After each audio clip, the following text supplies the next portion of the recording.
नमस्कार, लवकुश कुमार पांडे और आप देख रहे हैं दैनिक सोच। हम इस वक्त जो हम पाटलिपुत्र लोकसभा के मसौढ़ी विधानसभा में है, जहां पर जो है आज प्रोग्राम चिराग पासवान जी के था और क्या कुछ बोले जो हम आपको सुनाते हैं। और हमारे और सबसे ज्यादा उसमें आप सबका योगदान है। भारत माता की जय, भारत माता की जय। तो जब ये बात है कि हमारे प्रधानमंत्री जी तीसरी बार देश के प्रधानमंत्री बन गए, जब ये बात है कि हमारी एनडीए की सरकार पूरा देश में हम लोग सरकार बनाने जा रहे हैं, तो ऐसे में हम सबकी जिम्मेदारी, हम सबकी जवाबदेही बन जाती है कि हम एक ऐसे प्रत्याशी को चुनकर अपना प्रतिनिधित्व करने के लिए भारत की संसद में भेजे जो प्रधानमंत्री जी के बगल में बैठकर आप लोगों की समस्या का समाधान कर सके, आप लोगों के लिए कार्य कर सके। ऐसे में हम लोगों के लिए ये सौभाग्य की बात है कि ऐसे प्रत्याशी जो 24 घंटा हम लोगों के लिए उपलब्ध रहते हैं, जो बिना प्रोटोकॉल के, बिना तामझाम के, बिना सिक्योरिटी, बिना किसी तरीके की समस्या के लिए हर समय आप लोगों के लिए उपलब्ध रहते हैं। उनके पास अपना एक अनुभव है, पिछले 10 सालों का उनका अनुभव एक केंद्रीय मंत्री के तौर पर, एक सांसद के तौर पर जिस तरीके से उन्होंने पाटलिपुत्र विधानसभा को, लोकसभा को संभालने का काम किया, मसौढ़ी की जितनी समस्या को समाधान करने के वो अंजाम तक लेकर गए। ऐसे में अगले 5 साल मैं ये मानता हूँ कि हम लोगों के लिए एक सुनहरा अवसर है, जहाँ केंद्र में प्रधानमंत्री जी के नेतृत्व वाली एनडीए सरकार है, तो वही बिहार में मेरे मुख्यमंत्री जी के नेतृत्व वाली एनडीए की सरकार है। ऐसे में हम लोगों की एक जिम्मेदारी है कि हम लोगों को गलती से भी कोई चूक नहीं करनी है। एक ऐसे व्यक्ति को जिताकर भेजना है जो प्रधानमंत्री जी के संपर्क में रहकर आप लोगों के लिए कार्य कर सके, मुख्यमंत्री जी के साथ बैठकर आप लोगों की समस्या का समाधान कर सके। साथियों, ऐसे में आदरणीय रामकृपाल यादव जी का जब मैं जिक्र करता हूँ, वो मेरे लिए कोई नेता, प्रत्याशी या गठबंधन के साथ ही आएंगे। मेरे लिए मेरे नेता, मेरे पिता आदरणीय रामकृपाल जी के जाने के बाद एक पिता की भूमिका में आदरणीय रामकृपाल यादव जी जीवन में सबसे कड़े दिनों में एक पिता की तरह उन्होंने मेरे परिवार का उन्होंने साथ देने का काम किया।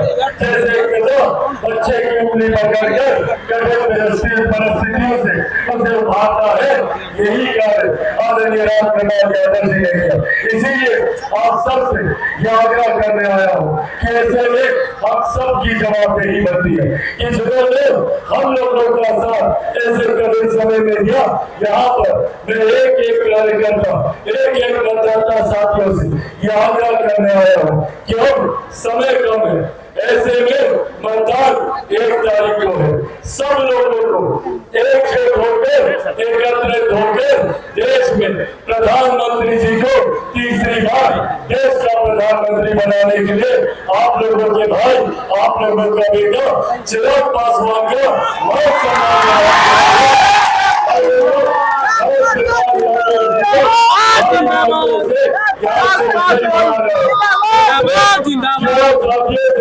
दो वादे लेना चाहता हूँ, कीजिएगा वादा मुझसे, पक्का वादा कीजिएगा। साथी, प्रचार में समय नहीं है, ऐसे में चिराग पासवान के लिए संभव नहीं है गाँव-गाँव, घर-घर तक जाना। तो क्या आप लोग चिराग पासवान बनकर मेरा ये संदेश गाँव-गाँव, घर-घर तक पहुंचाइएगा? ऐसे में दोनों आप आगे बताइए।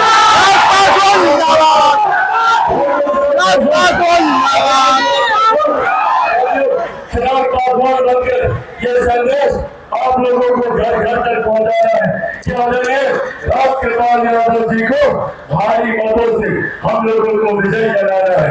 और एक वादा और आप लोगों से चाहिए, 1 तारीख को मतदान है, एक है ना मतदान, उस दिन कोई भी आपके बूथ पर चाचा चाची दादा दादी नाना नानी बुजुर्ग महिला कोई नहीं रहना चाहिए।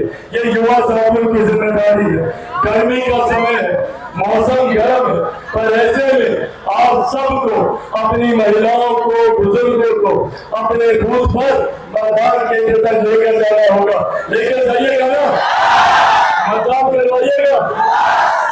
ऐसे में साथियों एक तरफ जहां हमारे प्रधानमंत्री जी हम लोगों को मजबूती देने का काम कर रहे हैं, हम लोगों को मुख्य धारा के साथ जोड़ने का काम कर रहे हैं, जहाँ जात पात धर्म मजहब से उजला हो, शौचालय बनाना हो, देश की अर्थव्यवस्था को मजबूत करना हो, हम लोगों को आयुष्मान के माध्यम से 5-5 लाख का इलाज करवाना हो, या फिर दुनिया की सबसे बड़ी योजना जिसके माध्यम से 81 करोड़ लोगों को आज भी मुफ्त में अनाज दिया जा रहा है, ये देश हमारे प्रधानमंत्री आदरणीय नरेंद्र मोदी जी की है। तो वही दूसरी तरफ विपक्ष के लोग जो सिर्फ जात पात धर्म मजहब में बांटने की राजनीति करते हैं।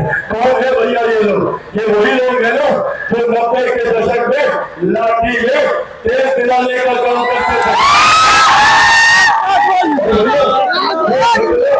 90 के दशक तक ही नहीं रुकी है, आज की तारीख में भी अभी कल की घटना आप लोगों के संज्ञान में होगी। किस तरीके से एक दलित परिवार के लोगों को सिर्फ मेरे प्रधानमंत्री जी का समर्थन करने के लिए राजद के नेताओं ने, इनके कार्यकर्ताओं ने कितनी बेरहमी से पीटने का काम किया।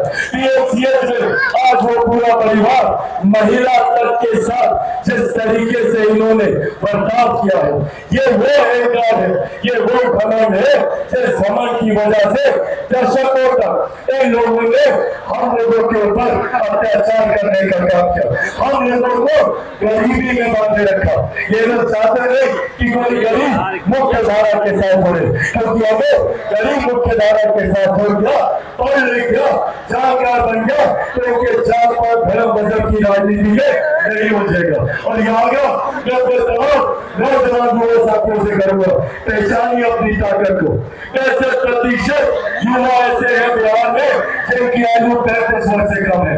अगर हम एकजुट हो जाए, एकत्रित हो जाए, तो दुनिया की कोई ताकत हम लोगों को आगे बढ़ने से नहीं रख सकती।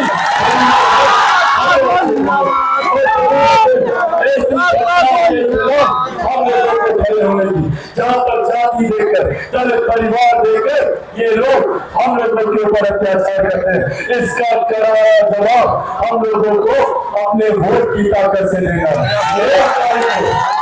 एक तारीख को बदलाव है, कितने नंबर को बटन दबाइएगा? कितने नंबर? सबको पता है नंबर? छाती गला नंबर दिखाइए, सामने ऐसा नंबर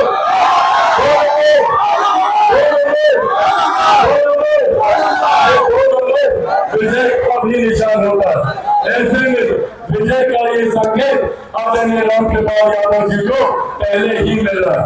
ऐसे में 2 नंबर पर कमल छाप पर बटन दबाकर यहाँ से मेरे प्रधानमंत्री आदरणीय नरेंद्र मोदी जी को आप लोग तीसरी बार प्रधानमंत्री बनाएंगे, ताकि मुख्यमंत्री नीतीश कुमार जी को मजबूती मिलेगी, जीतन राम मांझी जी को मजबूती मिलेगी, उपेंद्र कुशवाहा जी को मजबूती मिलेगी, और आप सबका बेटा, आप सबका भाई चिराग